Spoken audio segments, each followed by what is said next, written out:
in 2 days, the arthritis in both of my elbows that I had had for 10 years was gone. Absolutely gone. I was like, holy crap, my elbows don't hurt. This is amazing. The 22nd of March rolled around and I go into my orthopedic. He goes, how you doing? I said, well, I'm doing a lot better than when I made this appointment at the end of February. I said, I started this crazy carnivore diet, but now I can go like that and it doesn't really hurt very much.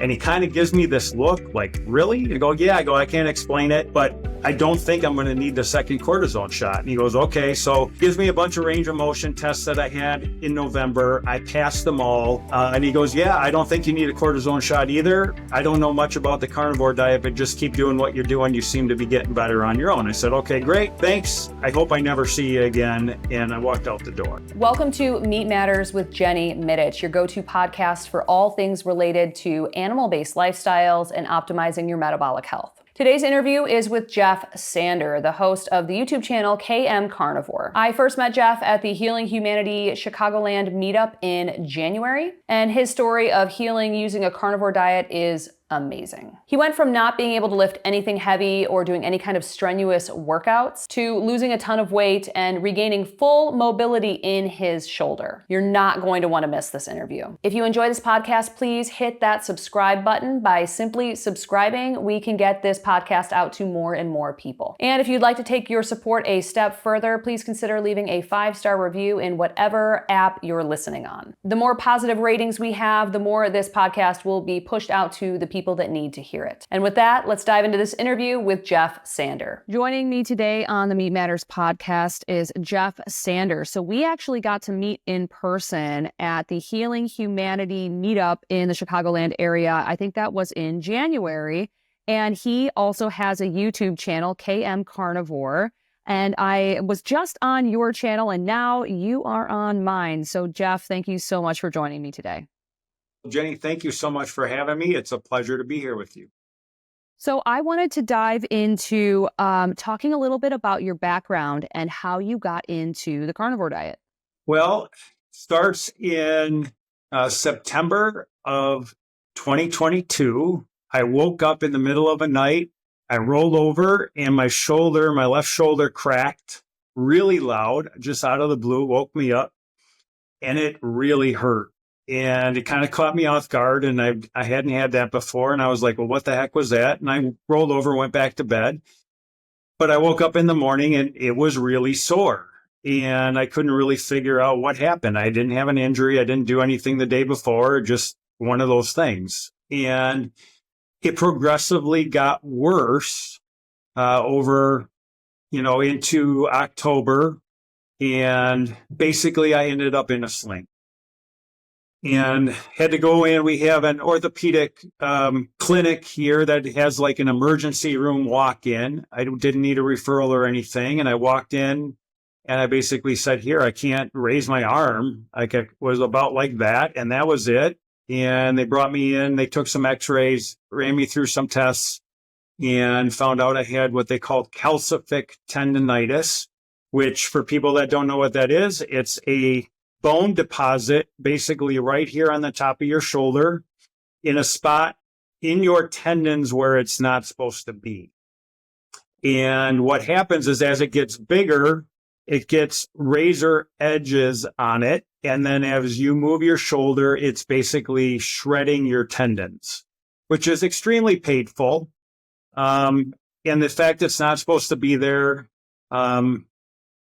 makes it all the worse because it's in a spot that literally, no matter which way you move your shoulder, it's cutting your tendon. So they put me in a sling and gave me some prednisone and said, let's see what it does and come back in a couple of weeks. So I was on the prednisone. It definitely got better. Within 4 days of being on that, I was about 100%, which I thought, okay, well, that was easy. And then, the prednisone wore off, and within a couple more weeks, I was kind of back to where I could hardly lift it. I go back in, and this was the day before deer hunting up here in Wisconsin. This was November 18th, and got a cortisone shot. And what they do is they call it a barbotage treatment, and they actually go in and kind of blow it up with some air. And then they try to poke at it and break it up and suck it out right there, which I was like, okay, whatever. Unfortunately, it didn't work. It was too big of a deposit and he couldn't break it up. So they gave me the cortisone shot. He said, you'll be good to go for 3 or 4 months. And we'll know at that time if it worked or not, because either it will get better and you won't have to come back and see me, or it will slowly get worse and you'll have to come back for a second cortisone shot. Now, after your second cortisone shot, the only other remedy is surgery at that point, which my sister back in her early 30s had double calcific tendinitis in both shoulders and had double surgery and then had a frozen shoulder and had to have a third operation to open that back up. So I kind of knew what my future might be. And I was like, hell no, there's no way I'm doing that. I don't care what it is. I am not having shoulder surgery. So I dove in kind of in December and changed my diet a little bit. I started taking apple cider vinegar and just doing some things to try to lose some weight and try to learn what is calcific tendinitis. And when you do the research, there isn't a whole lot for sure on why it happens. They just know it happens and how to get rid of it. So I'm like, okay, so it's winter up here in Wisconsin and I'm better. And then come end of January into early February, it's starting to get worse. And I could tell the cortisone shot was wearing off. And I'm up here shoveling and moving snow and hauling salt bags and doing all our winter stuff up here. And it just continued to get worse. And so by the end of February, I called into my doctor and I said, hey, I think I'm going to need to come in and get that second cortisone shot. This is end of February. I couldn't get in until March 22nd. So I dive into YouTube like a lot of people do. And I type in calcific tendinitis home cures, or home remedies, just trying to figure out something else. And it's a lot of the same stuff, apple cider vinegar, changing your diet, this and that, but no real direction. But as I'm scrolling through all these videos, this Jordan Peterson video kept coming up in YouTube, and it just kept coming up and coming up and coming up. And I had seen it, a month before, but it just said Joe Rogan Carnivore Diet, and it didn't say anything about calcific tendinitis. So I didn't really click on it, but it just kept coming up and coming up and coming up. So finally I click on it. It's about 11 o'clock at night. And I just sit there and I watch it and I'm kind of tired, and I'm sitting there and I'm like, holy crap. As he starts talking about all the things that he fixed and his daughter, Michaela, and all the things that she went through. And I was like, okay, well, this is really interesting. I don't know anything about carnivore at all. It's not what I've been taught.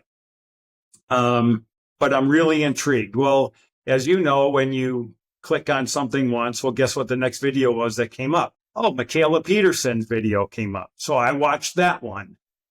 And I'm like, okay, now I've watched both. And I'm like, all right, this is definitely something I'm interested in. I love meat. I love steak, bacon, eggs. I love all that stuff, but I never hardly ate it because, it's bad for us. So I was lots of salads and lots of pasta and all that other kind of stuff. And I'm like, okay, and it's still the end of February. So then the next day, I'm looking at other stuff, and a Dr. Eric Westman video comes up, and he's on with on Metabolic Mind with Brett Scher. And they're talking about what he does at Duke University and his whole 20 carbs or less a day, not net carbs, total carbs, and, eat when you're hungry and don't eat if you're not hungry. And it was kind of a very simple 20 carbs, eat if you're hungry, don't eat if you're not hungry, repeat. And I'm like, okay, so I can eat as much steak and bacon and eggs and cheese that I want. I just got to keep my carbs under 20 a day and don't eat if I'm not hungry. Okay, what the hell? And on March 1st of 23, I started a carnivore diet. Now, the interesting part is in 2 days, the arthritis in both of my elbows that I had had for 10 years was gone. absolutely gone. I was like, holy crap, my elbows don't hurt. This is amazing. But I'm going, okay, I got a headache starting from carb withdrawal, I find out, or the keto flu, however you want to call it. But I had a nice headache going. But my arthritis was gone, so I was happy. And about a week in, my shoulder started feeling better. And it wasn't 100%, but it was better. And I'm like, all right, well, this is cool. So I go in the next week and I'm doing the same thing. I've lost 5 or 6 pounds. And for the record, weight was never on my mind as far as like losing weight. It wasn't anything I was trying to do. All I was trying to do was not have shoulder surgery and see if I could get this better. About halfway through March 10th, March 12th, something like that, I'm starting to go, this is getting better. This is getting better. So I just keep doing that. I'm having a ribeye almost every night for dinner. The 22nd of March rolled around and I go into my orthopedic and he goes, how you doing? I said, I'm doing a lot better than when I made this appointment at the end of February. I said, I started this crazy carnivore diet, but now I can go like that and it doesn't really hurt very much. And he kind of gives me this look like, really? I go, yeah. I can't explain it, but I don't think I'm going to need the second cortisone shot. And he goes, okay. So gives me a bunch of range of motion tests that I had in November. I passed them all. And he goes, yeah, I don't think you need a cortisone shot either. I don't know much about the carnivore diet, but just keep doing what you're doing. You seem to be getting better on your own. I said, okay, great. Thanks. I hope I never see you again. And I walked out the door. So that was kind of like my intro as to like my why. I've had so many different things that were wrong with me that I didn't realize were wrong with me that have gone away in the last 2 years that it still blows my mind. I ended up losing 42 pounds. I was 214-ish, let's say 212, 214. I got down to 169, which is my high school weight. And this was all without doing anything because I couldn't get in the weight room because my shoulder, even though it was better, it was not weight room better. It was just mobility better without a lot of pain. But I couldn't get in and lift weights. I couldn't do a lot of yard work. I couldn't do anything major. So I didn't work out at all. But I lost 42 pounds. Just in 3.5 months, by the middle of July, it was down to 169. So you were able to hit your, I guess, goal weight because you didn't really have a goal, but I mean, your high school weight, if you're hitting it within 3.5 months on carnivore. Yeah. And the weird thing is I didn't count a calorie. I ate when I was hungry. And if I wasn't hungry, I didn't eat. And there were days I would do OMAD. And there were a couple days where, especially when I was losing the weight and I had extra fat to burn, that I got into deep ketosis and I just wasn't hungry. So I'm like, well, screw it. I'm not going to eat. I'm not hungry. I just followed Dr. Westman's rules of 20 carbs a day, eat when you're hungry, don't eat if you're not hungry. And so I just listened to my body. And if I was hungry, I ate. And I ate a lot of ribeye and a lot of eggs. I found sardines, which I had never tried. I think I watched a video. I forget who it was, but I watched a video and I took a chance and I bought sardines at Costco. They're the seasoned brand. And I tried them, and I'm a big like smoked salmon and like stuff like that. I grew up fishing Lake Michigan, and we smoked salmon all the time. And it was very similar to that. And I'm like, oh my God, these are amazing. And I have them all the time now. But 55 years old right now. I was 53 back then. I had never had sardines before, ever. And I found those, and those are fantastic. They're little tiny, just 3-ounce containers of just joy and omega-3s. And if you can stand the taste, eat as many sardines as you can, is what I always say. I wasn't a big fan of sardines. I don't think I had sardines until I was in my 30s. So I feel you on that. Yeah, and I do it. It's really simple. I put either sea salt or pink Himalayan salt on it, with a little pepper and a little lemon juice. And I eat them right out of the can, and they're absolutely fantastic. I try to have a can a day if I can, just because I know they're so super good for me. Yeah. Yeah, and they're just so easy to eat. I think an air fryer is a required kitchen tool for anybody following a carnivore diet or a low-carb way of eating. The air fryer that I have in my kitchen is the Tasty. Tasty air fryer is a game changer. Not only does it go much higher in temperature than any other air fryer on the market, going up to 450 degrees Fahrenheit, but it also has a built-in temperature probe so you can get your meat cooked to the exact temperature you want every single time. Its sleek design is beautiful on your countertop, and it's also really easy to clean. Tasty just upgraded their basket to have a ceramic coating that is, as always, BPA and PFOA free. So you can rest easy knowing that you're not putting tons of toxic chemicals into your food when you are cooking it. Right now, you can save $30 on your new Tasty air fryer by heading over to tasty.net/Jenny Mitich and using code Jenny30 at checkout. Link and code is in the show notes. So you're 2 years in to carnivore, a little over 2 years. How is your shoulder now? My shoulder is 100%. It was 100%. Let me just think here. I got back in the weight room about August of 23, and I lifted weights. I was doing good. I then got a really bad sinus infection the December of 23 that just wouldn't go away. And I've had some sinus infection issues in the past, and I ended up being on 3 different antibiotics. And unfortunately, the last antibiotic was levofloxacin. And if people don't know what that is, it's a really strong antibiotic. And as I opened the package, the first thing it said was warning, tendon rupture. And I'm like, okay, I don't know if I really want to take this, but I have this sinus infection. It's driving me crazy. And I'm like, my gut feeling saying, don't take it. But my nose was saying, yeah, you need to take it because my nose was dying, you know?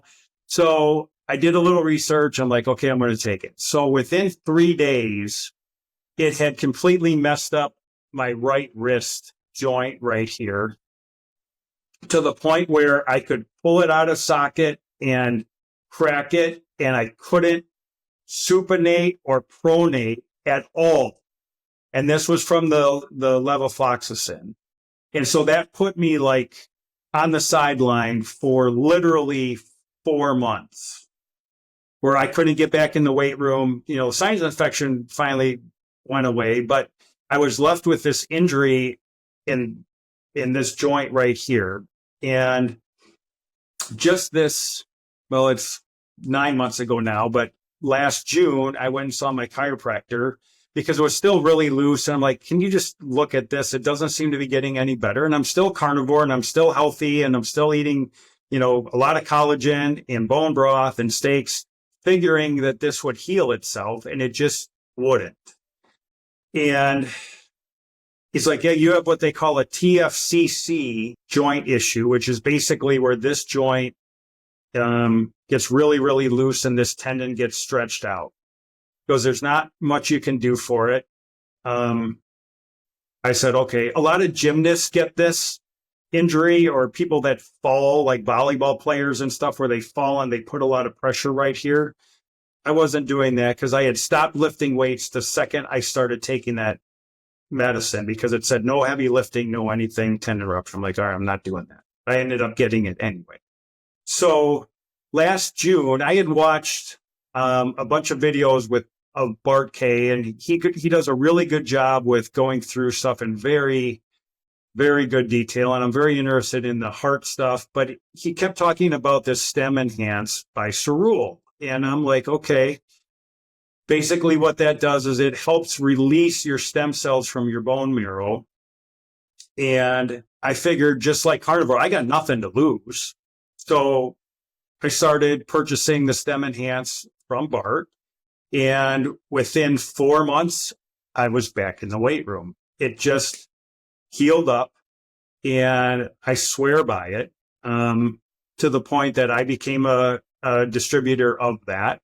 It's one of those things that I recommend to everybody. It's something Bart and I call next level carnivore, because you're actually helping heal by releasing more stem cells that will become any cell that your body dictates needs to be healed other than a sperm cell or an egg cell. So skin cells, organ cells, tendons, blood cells, whatever your body needs. Hey, this needs to be fixed. You have extra stem cells to now do that. So, you can purchase it from me, or you can go to Amazon. It's on Amazon and you can buy it on Amazon. I prefer you would purchase it from me, but it's available on Amazon, home delivery right to your house. But it is truly amazing stuff. And there's published papers on it, scientific studies showing it releases the stem cells and things like that. So now that I've been on that, I've now been able to go from 169 pounds last fall to now 179. So I've gained 9 pounds or 10 pounds of muscle because I'm in the weight room 4 days a week pretty religiously. And I'm like getting back to me being in my 20s. Wow. That's incredible. And what was the name of that stem? It's called Stem Enhance by Cerule, which is Cerule. And again, you can go to my website, which I'll give you the link for, or you can buy it on Amazon. It's basically the same price, but I'm an independent distributor, and I recommend it because it's like my wrist was not getting better, and this cured it. And Bart started taking Stem Enhanced 14 years ago because he had wet macular degeneration and was supposed to be blind by now. And now he's not. So it works. He believes in it. He's a rep for the company. He's one of the inside doctor, high-tech people on it. He can explain how it works and all that kind of stuff. He's got great stuff on his website. I'm not a doctor, so I'm not going to go down that rabbit hole. I just know that it works and I swear by it. Yeah. And I will put a link to that. You can give me your information. I'll put it in the show notes so that people can research it and access it if they like. I wanted to talk to you a little bit about your cardiovascular health. Have you seen any cardiovascular health improvements on the carnivore diet for the past couple of years? Well, I have, and my PCP, I had my physical about a week and a half ago, and he's still caught up on my high cholesterol level because, like you, I'm a lean mass hyperresponder now that I've been on this diet for 2 years. I have my highest cholesterol levels ever. However, as you go through my NMR chart that I charted out for my doctor, not only a year ago, but also this year, my blood work has gone from a pattern B, a very bad pattern B, I might add, to a pattern A, which is a healthy pattern based on the size and the quality of the lipids, not so much the quantity or the number of the lipids. And I know you and Dr. Ovadia just talked about this the other day on your podcast. And, mine has gone from not good to a whole lot better, eating nothing but saturated fat, meat, eggs, bacon, all the stuff that we're told we're not supposed to eat. And when I did this a year ago, it looks like this. And I charted it out for not only my primary, but I charted it out for my cardiologist because I've been seeing a cardiologist for 3-4 years. I've had some arrhythmia issues, but nothing major, just some skips in here and there. Mostly it seems like it's caffeine related.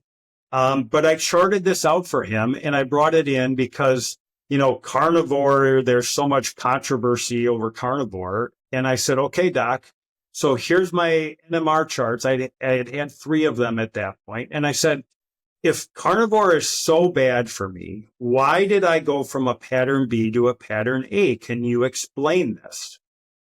And he kind of went, no, I can't explain it. I said, I can't either, but the chart is the chart. It went from the bad side to the good side based on this, but I'm going to die tomorrow from a heart attack because all I do is eat steak, right? So my blood pattern has gone extremely well, even though my numbers or my quantity is through the roof, because I'm fat adapted, and I'm a lean mass hyperresponder. So it's exactly what I expected it to be. And I'm happy to go through that for you if you would like. Yeah, and I'll pop it up on the screen because I do think it's important. So the NMR lipoprofile is an advanced lipid particle size test. So there's the standard lipid panel, which is like $10, and then you've got the advanced lipid panel, which if you do it on Own Your Labs, I believe it's $77 now, but some doctors will be able to order it for you. The issue lies in a lot of doctors don't know how to interpret it. So that's kind of where it can get a bit confusing. So when you're looking at an NMR lipoprofile, there's an A pattern and a B pattern. You want the A pattern. And then you're going to look at, there's going to be an overall particle count, but that isn't as important as the number of your small, dense LDL particles. So if you have an A pattern, you will inherently have a small number of the small, dense LDL particles. That's just par for course. So looking at yours, yeah, I mean, I can see you are in the optimal range for so many of these. And the only ones that you are in a high or higher risk, borderline high level is just based on their reference ranges, which are not based on a ketogenic population of people. So when you're following a carnivore diet, your numbers are going to look a little different than the normal population. So it's not a surprise that your particle count is higher. That doesn't mean it's bad. It just means that your body is taking those particles and using them as boats to cart around the fat stores that you have on your body. You're very fat adapted. Now, if you were to eat very high calorie, very high fat for 3 days before this test, I can tell you 85 to 90% of the population, if they do that, you will see a drastic drop in your particle count. You will also see a drastic drop in your LDL cholesterol, triglycerides, all of that kind of stuff, and a rise in your HDL because your body now is getting the energy it needs from the food that you consumed, the fat. So those boats just go right back into your liver. Having a high particle count is not a bad thing. So I do think that having an NMR lipoprofile is definitely worth it to do at least once, just to see where you're at. And then if you're trying to like measure your progress, doing another, but your numbers look excellent. I mean, your HDL, what was that at a 63? Am I correct there? The circle is the one from just the other day. And then the square is one back from August of 23. Okay. So yeah, so right now, your LDL cholesterol 316, correct? So you are definitely a lean mass hyperresponder. Triglycerides under 60, triglycerides 93, your HDL 60 or higher, total cholesterol 395, definitely running into that. But then you look at your LDL particle size and it is optimal. You have a very small number of small dense LDL particles when compared to the amount of overall particles that you have, and then having the A pattern. So if I'm looking at this, and I'm also not a doctor, but I've studied this a lot just because I'm very interested in blood work, you look great, Thank you. And I agree with you. And, the other interesting part of this is if you look at my small LDL particle number, okay, and you look at the square that says 468, okay, and you look up at the top at my particle number, that's 1547. My percentage of small LDL was 25%. Now, if you look at my small number at 635, yes, it's gone up, but my particle number has over 2,500, and I don't even know what the number is because they don't measure it over 2,500. So I could be 2,501 and I could be 3,000. I have no idea. So that percentage is actually lower than before. So even though the number's higher, it's lower.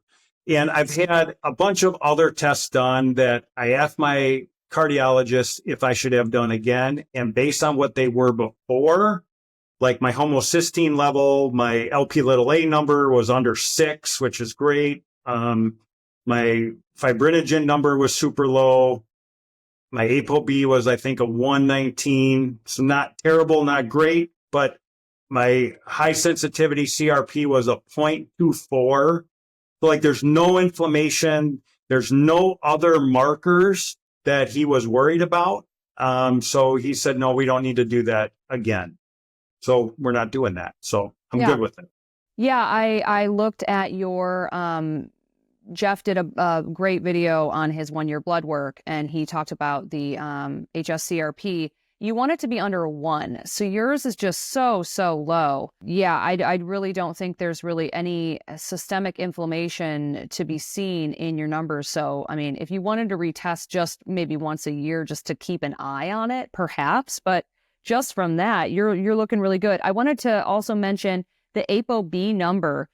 So Dr. Ovadia and I talked about that in one of my recent podcasts. Like, it's kind of like the new boogeyman of lipids because, the old guard lipidologists now realize that LDL cholesterol, it's just not a great biomarker for measuring metabolic health or cardiovascular risk. So now they've shifted to ApoB. But again, within the context of a carnivore diet, you're going to most likely, not everybody, but most likely you're going to see an increase in ApoB, and that's not necessarily a bad thing because every single one of these LDL particles you have has an ApoB 100 on it. It's just the way it's built. What's more important, again, is the health of those particles, and we can see in your NMR lipoprofile that yours are buoyant, large, fluffy. You have the A pattern. So who cares how many boats are out in the water, So yeah, I think that's really good that you were proactive and that you did these tests, because otherwise, how would you know? Well, and I wanted to make sure because, again, I didn't know anything about the carnivore diet 2 years ago. I had been on statins for 10 years. I was at 39, age 39, I was, 214 pounds and highly insulin resistant on my first NMR chart because it's an NMR-IR score is how they do it. And I was a 66, which puts me in the highly resistant or highly insulin resistant category. The frustrating part for me is that was 2012 and my doctor had no idea what insulin resistance was, threw me on a statin, which made it worse. And I lived basically 10 years on statins before I said, I'm done with these. I can't handle the muscle aches and the pains and everything else that goes with them. And I said, I'm done, and once I learned about carnivore and then I really did the deep dive with, Dr. Bickman's book and learning all about insulin and insulin resistance and type 2 diabetes, which I really didn't pay attention to because I wasn't one of those people and nobody in my family's diabetic. So even though I knew people that were diabetic, it wasn't something I focused in on because it didn't really pertain to me or to people that I really, that were close to me. So I knew it was an issue, but I didn't really understand it because I didn't have to, right? But once I did the deep dive and I really understood what insulin resistance is, it became so clear that was my main issue, was I was just insulin resistant forever and ever and ever. Probably since I was a teenager or even younger, because all I did was eat carbs. I was a 4-sport athlete and I'd never gained weight, but all I did was eat carbs, and so I was spiking my insulin every day, 10 times a day for 40 years. And the body just can't handle that, Yeah. Yeah, 100%. I love your point on statins. One of the side effects of statins is an increase in insulin resistance risk. And I don't think that most doctors communicate that to patients. You are most likely going to become type 2 diabetic if you take statins for the long term. And also you mentioned your side effects from statins, muscle aches and things like that. That's another thing I don't feel is really communicated very strongly. I know my doctor wanted to put me on a statin when my LDL was like 170, and now it's in like the it goes up to like 275. But yeah, I would never do that. So, I mean, good thing you got off of them for sure. Yeah. We went round and round and, I was put on a statin back when I was in the 170 range, but that was in 2012. Nobody really knew any different. I'm basically a 42-year-old male, a little overweight and with high cholesterol. So put him on a statin. So I did. But for years, I complained I couldn't lift anything. I couldn't do any yard work or any strenuous activity. My muscles would always cramp. And his response was, well, it's better than being dead. And I'm like, okay, whatever. And finally, I got to the point where, I tried all of them. We rotated them. It didn't matter. And finally, one day I just said, you know what? I'm done with these. I'm not doing them anymore. I just stopped taking them. Now I'm a 316 on my LDL. And, interesting story. I'll try to make it short, but I had my physical just on the 11th of March.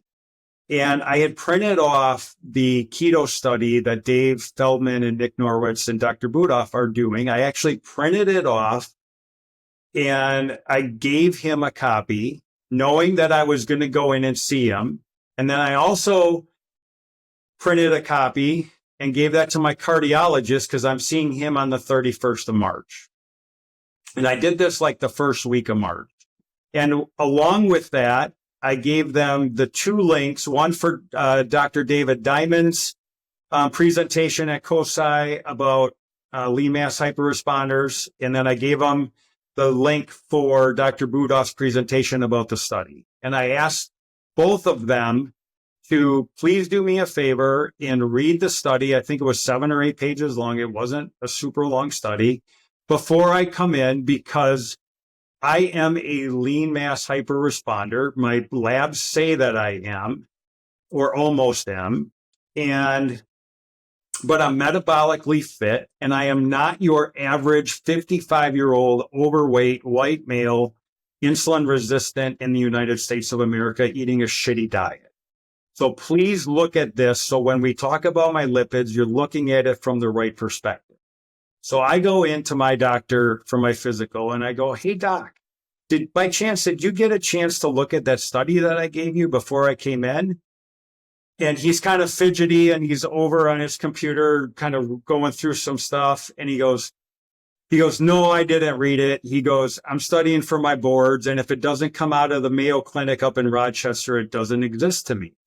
And I go, okay. And I just kind of kept quiet.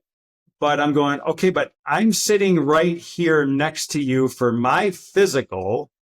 And you just told me that I don't exist because the study I gave you is me. I almost fit exactly the average person of that study. 55 years old, small CAC score, high lipids, metabolically healthy, thin, all of those things. But you're going to tell me that just because it doesn't come out of Rochester, it doesn't exist? And I said, okay, he got fired right there at then. I went through my physical because I had to for my insurance, or I would have walked out. But I will never see him again, ever. Now, with that said, I sent a note to, we have my chart. I think you maybe have my chart too. So here in the US, we have my chart. And I sent a note to my cardiologist just asking the same question. Hey, by chance, did you get the study that I left for you at the front desk? And by chance, did you happen to read it? And his reply was, I actually saw this study when it first came out, and you were the first person I thought of. And I was like, hell yeah, that's a doctor I want to stay with, because he's actually got me in the back of his mind when this study came out. And I knew I kind of blew his brain a little bit, or broke his brain, when I gave him my NMR chart a year ago and I said, explain this to me, and he couldn't. And I know it piqued his interest. And here he is saying, yeah, I already read the study and you were the first person I thought of, versus my primary care physician, who I've been with for 15 years, who basically said, yeah, you don't exist. And I was like, see you later. Have a great day. But I will never go back to that doctor. People have to remember that they work for you. You don't work for them. And if they don't have your best interest in mind, which my primary care physician did not have my best interest in mind, you need to fire their ass and find somebody different. It's too common and it's too arrogant, and it's not in our favor as the patient, and they work for you. Fire them. They're not going to listen to you when you educate yourself. Fire them. I 100% agree with you. I feel like I get a lot of comments on YouTube like, oh, my doctor's trying to put me on a statin every time I go. I'm like, those are suggestions. You do not have to do everything your doctor tells you to do. And if they won't even take the time to just even glance at something that you put a lot of thought into, then yeah, it's time to fire them. There's enough doctors out there that you can find one that will at least listen. And the fact that your cardiologist like had you in the back of his mind, that's awesome. That's the kind of doctor you want, someone that's curious, someone that wants to learn, that's open-minded. For sure. That's amazing. I'm glad that you, took the time and took responsibility for your own health, and also educating physicians as well. A lot of them do have a lot on their plate where they have to study for these things and do that. And sometimes they just need to be kind of pushed in the right direction from just a few patients. That's what happened with Westman. He saw a couple of patients that were doing keto and it worked for them. And he's like, but they have to have that curious spirit too, because if they don't, they're just going to be like, whatever, Right. And that's, it's like 2 years ago when I started carnivore, I told my doctor, I said, look, I'm on this carnivore diet. I cured my shoulder. And he was like, oh, okay. I wasn't really super interested, but I said, I'm not changing my diet anytime soon. I'm happy to be a guinea pig for you since you're not really familiar with this, and you can monitor me and we'll look at our labs and we'll talk about stuff. And here I am 2 years later, and I'm in there for my physical. And he was like, you could tell he was rushed. He was nervous. Like he knew I wasn't going to just go along with whatever he was going to tell me, and I was going to question him. And it bugged him, I think. I think he's probably fine he got fired, and maybe that's what he wanted. I don't know. But it's an interesting dynamic for sure. Yeah, most definitely. I think sometimes when some people go to medical school, they think that automatically makes them better than, and it doesn't. You're just a human as well. You just have a little bit more school. You're really good at memorizing stuff and taking tests. And there, of course, is more that goes into it, but that doesn't mean that you automatically get to not listen anymore. Correct. And they're not dumb. They're very, very smart people. But if you teach someone the wrong thing, then they're going to be educated in the wrong thing. And then if they're not open-minded enough to go, that's kind of interesting. You cured your shoulder by just changing your diet, and then you've lost all this weight, and now your A1C is good, and all this other stuff is like, boy, that's interesting. But he was like, nope. He said, he goes to me, you're still doing the carnivore diet thing? When he walked in, I said, yep. He goes, yeah, there's a lot of controversy around that. And I wanted to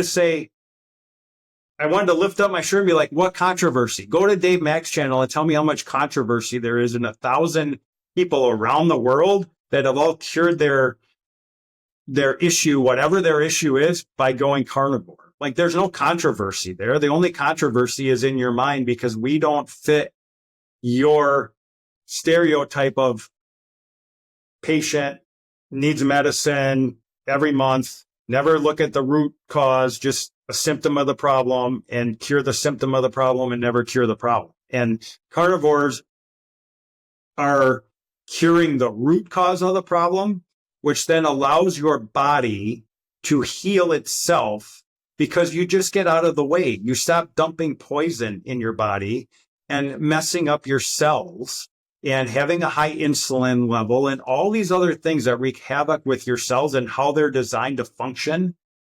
And if you just do carnivore and get out of the way, it's amazing what your body will do to itself if just given the chance, and the things that will go away on their own. It's truly mind-blowing when you look. Yeah, I couldn't agree with you more. I am happy to announce that my new book, Complete Carnivore, is now available for pre-order. Complete Carnivore is an in-depth guide to the carnivore diet along with 80+ carnivore recipes. And they're not just like cooking meat recipes. There's recipes for carnivores at any stage of their journey, and it definitely helps you mix it up a little bit if you're getting bored on the carnivore diet. When I was writing this book, I was really aiming to make this like the encyclopedia of the carnivore diet, and I am super excited for you to read it. Pre-sales are a huge deal for any first-time author, so if you'd like to show your support for me in any way, please consider pre-ordering this book. I will put the links in the show notes. Amazon and Barnes & Noble both have really good pre-order deals, where you will get the lowest price the book ever was from the time that you pre-order it to the time it's released. So let's say, for example, Amazon has a flash sale on my book,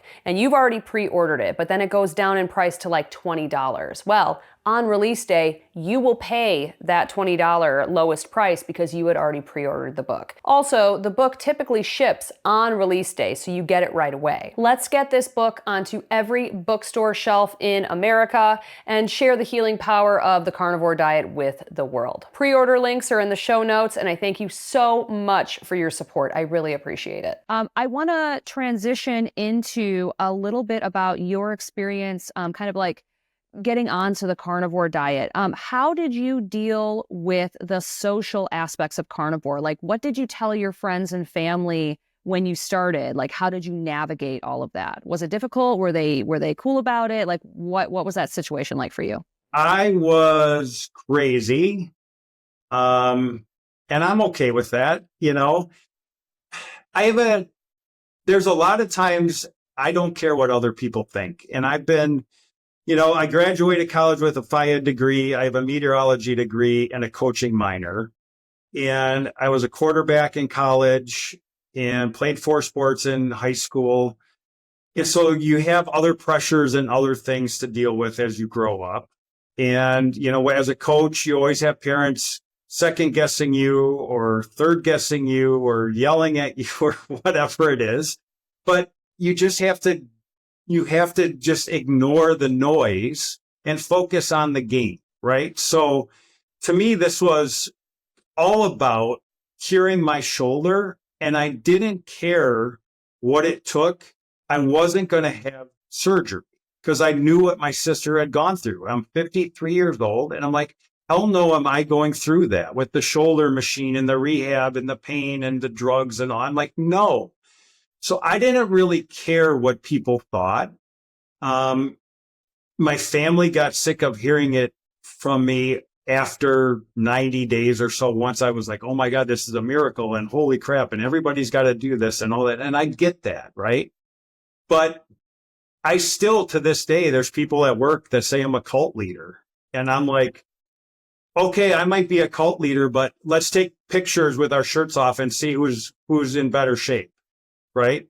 And that kind of shuts them up because at the end of the day, it doesn't matter what your friends say. It doesn't matter what your parents say. It doesn't matter what your kids say, what your wife or husband says, what your sister say. It doesn't matter because you're doing this for you. Nobody is going to look out for your health more than you should, not your doctor, not your family, just you. And I made a decision to not care, only to just try this and see if it would work. And holy shit, it worked. And then some. Like, it's amazing, right? So that's how I navigate it. I still navigate it. Everybody at work knows I don't eat carbs. And at Lexus, at the car dealership, we do food and we do cookouts and there's food everywhere all the time. And I'm upstairs in the office, which is where all the paperwork happens. And let's put it this way, I'm the only guy up there. Okay. And they're bringing in bakeries and donuts and all this stuff. It's by me every day. Every single day I have to walk by all the food I used to eat and love. And I just have learned to look at it as poison. And that's what it is. And when you can look through different glasses, and understand that sugar is poison or carbs are poison, even though that's not what we've been told, it makes it a little bit easier. And I do this demonstration with people. I did a video on this, but one of my things that helps me the most is I learned that this right here is how much sugar your body actually wants dissolved in it at any time. 4 grams of sugar, 1 teaspoon of sugar. If you're the average human, this is what is dissolved in your blood at any given time. And I've asked hundreds of people, how much sugar do you think is dissolved in your blood? Nobody knows. Nobody talks about it. We were never taught that in school. I've only heard 2 doctors in all of the space in the carnivore space. I've heard Dr. Fetke talk about it and Dr. Zoe Harcum. Those are the only 2 doctors I've actually heard that preached that. And I got it from Dr. Zoe Harcum. And when you understand that this is what your body wants, but this is what I was doing to myself every day for 35, 40 years, and my cells are basically screaming at you, going, knock it off, Geoff. What the hell are you doing to me? I only want this much sugar in my blood. You keep giving me this. Now, this bag is 485 grams of sugar. Okay. I did a video on my channel. It's called The Inconvenient Truth. And I talked about this. This bag is a trip to McDonald's for lunch and a trip to Pizza Hut for dinner. That's it. Yep. And that doesn't include breakfast or any sodas during the day or a couple beers at night or anything else. This is 2 meals because your body will take all the carbs and break it down into glucose, and this goes in your blood. So when that light bulb went on, I really understood why carnivore works so well for so many people. And I don't care how old you are. I don't care what country you live in. I don't care what ethnicity you are. If you're male or female, it doesn't matter. We are programmed pretty much the same, and our bodies want this. So if I can leave one thing today, it's for people to understand that your body only wants this much sugar in it. Yet this is what we do to ourselves every day. And when you sit here and you have arthritis or heart disease or calcific tendinitis or any other ailment you can think of, it is your body's way of telling you to knock it off, stop giving me all of the sugar and all of the crap, and get me back to my homeostasis level so I can do what I'm programmed to do. And that is live a pain-free life with a ton of energy and be happy. Yeah, that's an excellent, excellent way to illustrate it. I think seeing it visually is so stark. One little sugar cube, that is literally all that is circulating in your bloodstream at a time. And if you eat more than that, that's where you start to see that giant spike in your glucose and then the insulin response, because if your body did not respond to that, you would die. That's how hardcore this is. So yeah, I mean, people eating a standard American diet, holy crap, every single day pouring more and more sugar into their system. And our blood vessels, our arteries are not meant to deal with that amount of glucose. That is where the damage is coming in. That's the root issue here. So yeah, carnivore, you eliminate that, and your body can create its own glucose. You don't need to consume it. Your body can create it on its own, and it creates just enough for what it needs.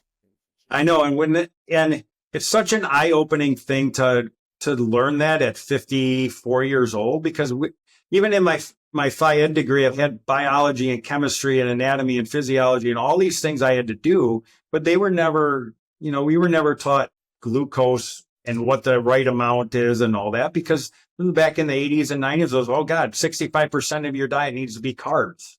And you need to eat 6 meals a day and all this stuff. And it's like, no wonder I was so sick and my cells were screaming at me to knock it off. And I'm as guilty as anybody else around the world that eats a standard American diet or too many carbs.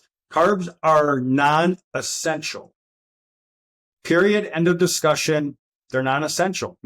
That means you don't ever have to eat them. We love them, but we don't have to eat them. And so when you don't, your body just goes, thank you, Geoff.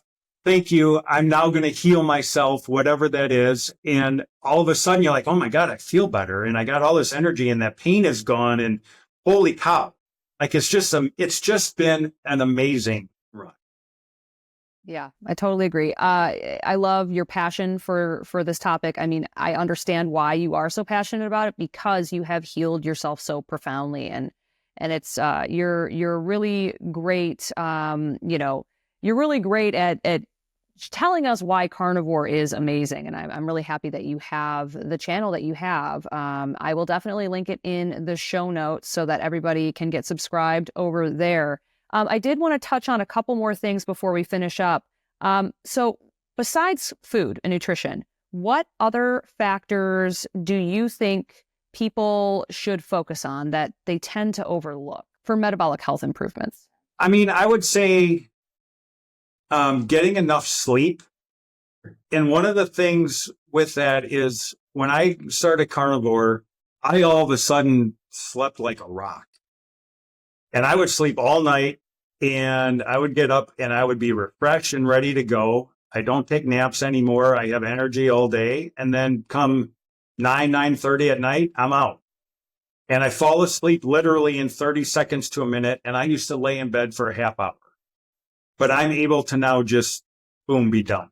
The other thing, it would be some sort of exercise. Everybody's different with that. If you look at Bill Knott up in Alaska, he's not going to be able to do things that other people can do. Although he's doing fantastic, he's not there yet. For me, I do 4 days in the weight room, and I've learned to make it short and sweet. And so I do upper body one day. Like on a Monday, I'll do upper body only. I do 2 sets of everything, and I go to work. And then the next day I do lower body. Then Wednesday I take off. And then Thursday I repeat upper body. Friday I repeat lower body. I take the weekends off. I'm not in a bodybuilding competition. I'm just trying to get my muscle back that I damaged from being on the statins, which I've gained 10 pounds of muscle. I can tell my weights are all going up. I feel stronger. Doing yard work and things around the house are a lot easier. Putting salt bags in the water softener is not a big deal anymore where it used to be, And then the other thing, the Stem Enhance, that's one of Bart K's 5, because it does make a difference. And then the other thing I started doing is grounding. And I bought a grounding mat, and I have it on my bed. It just wraps your mattress. And it grounds you. And if you're not familiar with grounding, I just encourage people to do a search on grounding on YouTube. There's some great videos out there on why that is important. And if you really think about it, until like the early, I want to say it was 1957 or early 60s when they created the rubber sole for the tennis shoes, we were grounded as a species. And now, for the most part, nobody's grounded. And so you don't really realize that for the last 60 years, 70 years, we've been ungrounded, when for all of mankind, we were always grounded. And I'm not an expert on it. I will tell you that the first night I put my grounding mat on and I went to bed, I woke up the next day and my back wasn't tight. And I've had a tight back for 55 years. So I love it. I use it. I actually bought one for my desk at work. Bart K has some great videos on that, but there are great documentaries on grounding if you just search YouTube. It's rather fascinating. It's also called earthing, so people that want to search that can do that too. But it's one of the other things that I would really recommend. What are your thoughts on the current administration and the push for making America healthy, regardless of politics or anything like that? Are you pessimistic, optimistic? Do you have any thoughts on that topic or any hopes for what you would like to see improve? I'm very optimistic. I've watched a bunch of videos of what they're trying to do. I watched Casey and Callie Means on Tucker and kind of explain the background of how we got here. And now it's, how can we correct it? My big questions are, why are our labels and the ingredients in our food so much different than the same product in the UK? Take Fruit Loops, for example. Why is that a laundry list of ingredients you can't pronounce with a whole bunch of food dyes that we know are bad for us versus a very small ingredient list with all natural everything for the UK? Why is that okay for them, but we don't get that as Americans? Like, that's the kind of stuff that needs to change. And it needs to change quickly. And I'm hoping that, the MAHA can get that done relatively quickly. And I hope that the companies figure out a way to do it. The government has a big say in the direction of things, just like they did back in the 80s when the food pyramid came out and everything changed. And all of a sudden I had to eat all this, and we went away from butter and had margarine and all this stuff when I was a kid, all because of that. So I'm very, very optimistic and hopeful that the administration can make improvements there, because it doesn't matter what party you are. we're Americans, we're human, and we all deserve to not eat poison every day. Just period. It doesn't have to get any more politicized than that. We're all the same when it comes to our food and our health. Totally agree with you on that. Amen. All right. So with all of my carnivores that I interview, I always end with some rapid fire carnivore questions. Are you down for that? Sure. Let's have some All right. fun. Cool. Okay. So the first one is, what is your number one tip for a new carnivore? Number one tip for a new carnivore is have no expectation.